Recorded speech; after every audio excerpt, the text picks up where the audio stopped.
I recently read Elon Musk's biography and I learned the 5 reasons that he is so successful. And although success may mean something different to everyone, the lessons that I learned in this book can be applied to anyone watching this video, and I want to give you specific insights on how you can apply them in your own life.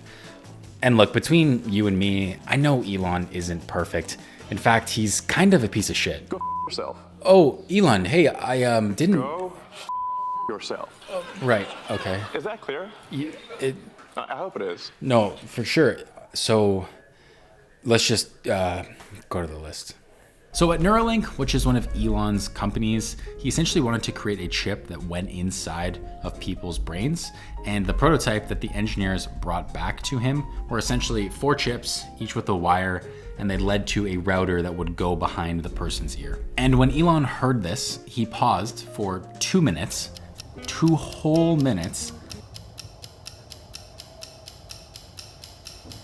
and then told the team he hated it. He said, and I quote, "This has to be a single device, a single element with no wires, no connections, no router." The engineers tried to explain to Elon why this just wasn't possible and why a router and the wires were necessary, but Elon didn't care and he told them to figure it out. And when he ended up leaving the meeting, the engineers were naturally confused and then angry and then anxious. But after about a week of working on this problem, they started to realize that it might just be possible. And when Elon returned to the lab a few weeks later, what do you think his team had waiting for him?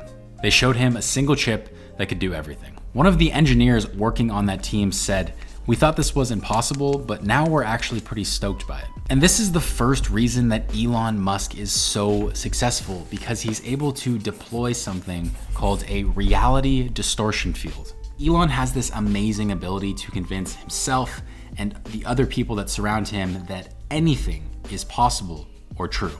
Take in that engineers working for Elon Musk, probably some of the smartest people on the planet Earth, said that something was impossible. And all it took was for Elon to go, no, it's possible. And then a week later they did it. Like, this reality distortion field is able to get 110% of someone's potential out of them. And so the natural next question is, why can't people like you and I get 110% out of ourselves? Well, it actually has to do with something called self-limiting beliefs. These are essentially mental barriers that people put in their own minds to stop them from achieving their full potential. Unfortunately, we don't have a personal Elon Musk in all of our lives to tell us that we can do something. But I think that simply understanding that self-limiting beliefs exist in the first place is a great place to start. Because you'll begin to notice that you actually place these self-limiting beliefs on yourself as well. Like if I said to you, you're gonna make $1 million next year. What are you thinking right now? You'd probably think to yourself, "No, I'm not. Are you stupid?" And then you would go on to list a bunch of reasons why you aren't going to make $1 million next year. And yeah, you're definitely not going to do it now because you've placed those self-limiting beliefs on yourself. And I know that might seem like a crazy example, but it's the exact same situation that those engineers were going through when they told themselves they couldn't make that device in a single chip. They told themselves it was impossible, and so therefore it was impossible to them. But if they were able to accomplish a legitimate impossible task simply because Elon came in and removed those self-limiting beliefs in their heads, what do you think you could achieve if you got rid of yours? Worth some thought at the very least. Now look, it's great that Elon can get people on his team to solve really hard problems, but eventually he's got to think for himself, right? So let's explore how he goes about solving problems. So one day at the Tesla factory, Elon's walking the factory floor and he notices that the station where the robot glues a piece of fiberglass to the battery pack was being really slow, and it was actually slowing down and bottlenecking the rest of the factory line. Elon watched this robot try and complete this task for a while, and then eventually frustratingly asked, "What the hell are these strips for?" Okay, so this is the best part. So he actually goes to the engineering team, and the engineering team tells him that the noise reduction team actually put this in place to help reduce vibration while the car was driving. And so he calls the noise reduction team, and the noise reduction team tells him that the engineering team were actually the ones who put it in place because they wanted to reduce the risk of a fire. And so Elon's frustrated and he's trying to solve this problem. So he tells the engineering team to record the car with and without those strips and see if you can hear a difference while you're inside the car driving it. And guess what? They couldn't tell a difference with or without the strip. So just like that, Elon completely removed that part of the process from the assembly line and everything started flowing smoothly. You see, the human brain is amazing, but it's incredibly lazy. It is constantly trying to reduce the amount of energy that it is using to make sense of the world around us. And one way that it does this is through assumptions. But from an evolutionary perspective, this makes sense. Like if a tiger was chasing you, you wouldn't want to sit around all day thinking about whether or not you should run away. You should assume that he's dangerous and just run. Are you enjoying this? She's not. Now, as useful as assumptions may be in life or death situations, when it comes to solving complex problems like building cars or space travel or whatever else Elon's trying to do, they aren't beneficial at all because they can actually serve as roadblocks in the problem-solving process. But Elon is a master of questioning assumptions, and this is the second reason that Elon Musk is so successful. Step one should be to question the requirements. Make them less wrong and dumb because all requirements are somewhat wrong and dumb. Everyone tells you that you should go to school and then get a job and then work hard and then work yourself up the ranks and work for 30, 40 years, and then you retire at 65 and then you could do whatever you want. And that's what I did for a while. But I remember on multiple occasions working a job that I hated so much and just saying to myself, I can't believe this is what the rest of my life's gonna be like. And eventually it led me to the question, why does it have to be this way? And of course, what I realized is it doesn't. This was just an assumption that I had assumed to be true. So if you're feeling stuck in life, or if something isn't going your way, or if something just feels wrong, try and stop and ask yourself, why?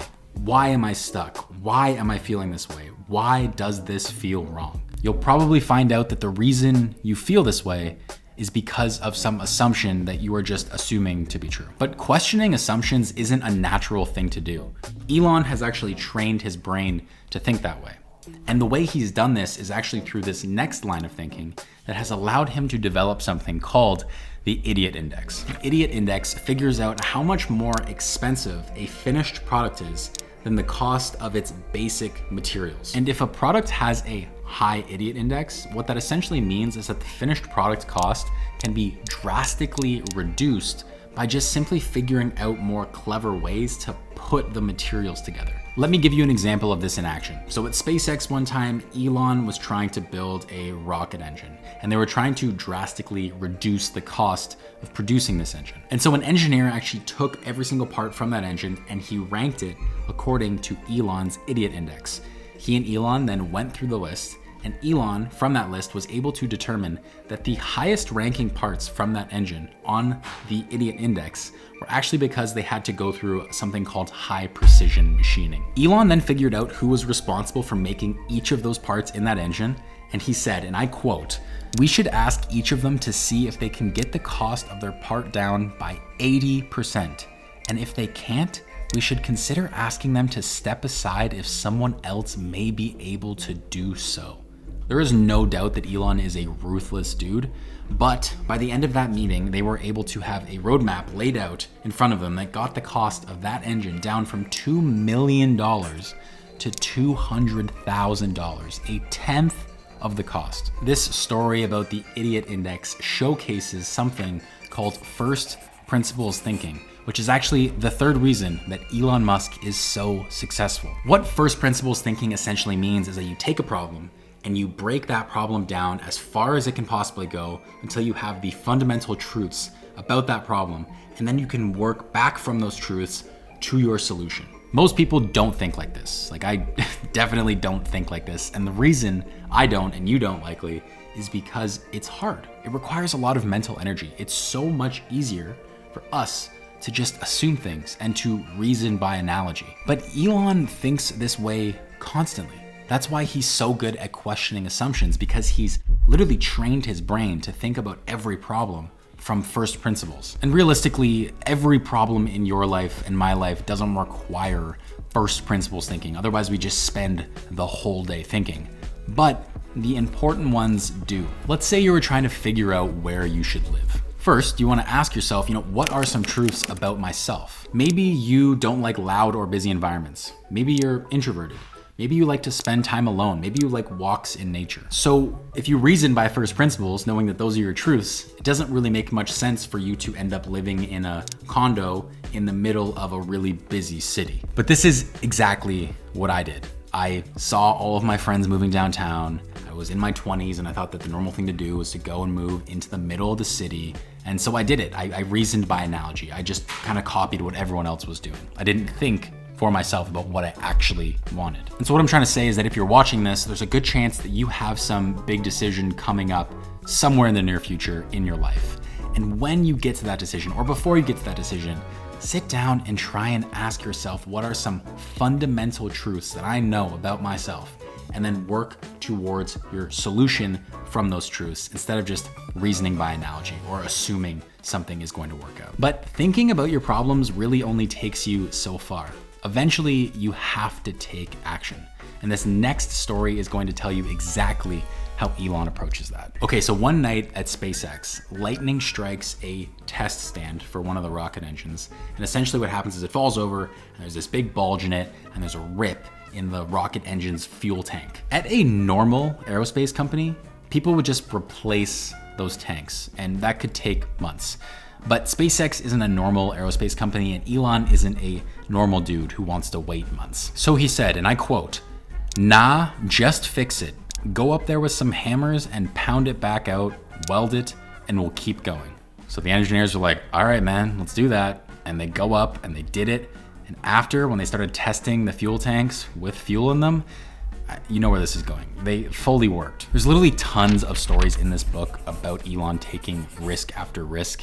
And it kind of leaves you wondering, what has made Elon so tolerant of risk? Well, you see, Elon grew up in South Africa in the 70s and the 80s, and it was a really dangerous place. There was a lot of crime. Elon literally witnessed murders. He was hospitalized for a week one time because bullies beat him up so badly, and his father emotionally abused him for years. All of this meant that he actually learned to completely shut off his emotional valve. And while this made him cold and calloused to some people, this actually also made him a risk-seeking innovator. Peter Thiel and Reid Hoffman, who founded Palantir and LinkedIn respectively, they were on the founding team of PayPal with Elon, and they actually wanted to write a book about their experiences of building PayPal. And the chapter that was going to be written on Elon was going to be titled, "The Man Who Didn't Understand the Meaning of the Word Risk." Peter Thiel later said, "Look at the two companies he went on to build, SpaceX and Tesla. Silicon Valley wisdom would be that these were both incredibly crazy bets. But if two crazy companies work that everyone thought couldn't possibly work, then you say to yourself, I think Elon understands something about risk that everybody else doesn't." And he's right. What Elon understands about risk is that it goes hand in hand with innovation. We don't want to design to eliminate risk, Elon says. Otherwise, we will never get anywhere. Now, the way Elon views risk is absolutely insane, but there are much more practical ways that you can implement risk into your lives. Because when people say they're scared of risk, what they're really saying is that they're scared that they're going to make the wrong decision and fail. They're worried that if they take the riskier path and they fail, well, now that other better path they should have taken, it's going to be completely closed. But this isn't necessarily true for all decisions. Like I said earlier, I used to work a job I hated, but I was terrified to quit because I thought I would be throwing everything I'd worked for away. Let's say I quit my job and I tried to do something else that I actually wanted to do, like maybe entrepreneurship or YouTube or whatever it was. And I did that for like 2 years, but I failed miserably for 2 years. I used to think that my life would be over.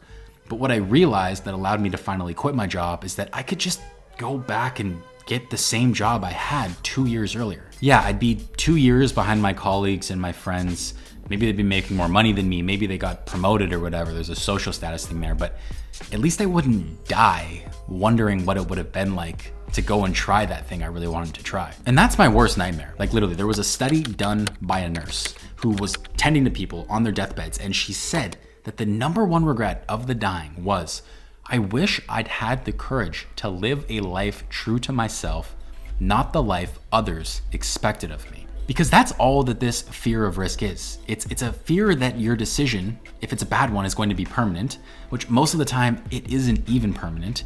And also it's a fear that if you fail, what are other people going to think about you if you failed? And hey, pick your poison. Maybe you don't want to take that risk, maybe you do. I know for myself personally, I just couldn't sit on my deathbed knowing I never gave this a shot, so up to you.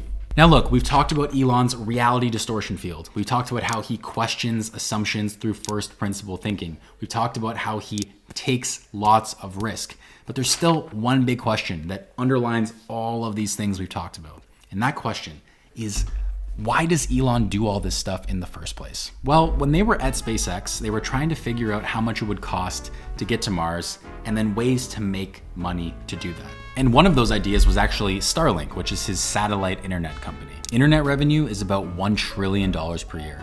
If we can serve 3%, that's $30 billion, which is more than NASA's budget. That was the inspiration for Starlink, to fund getting to Mars.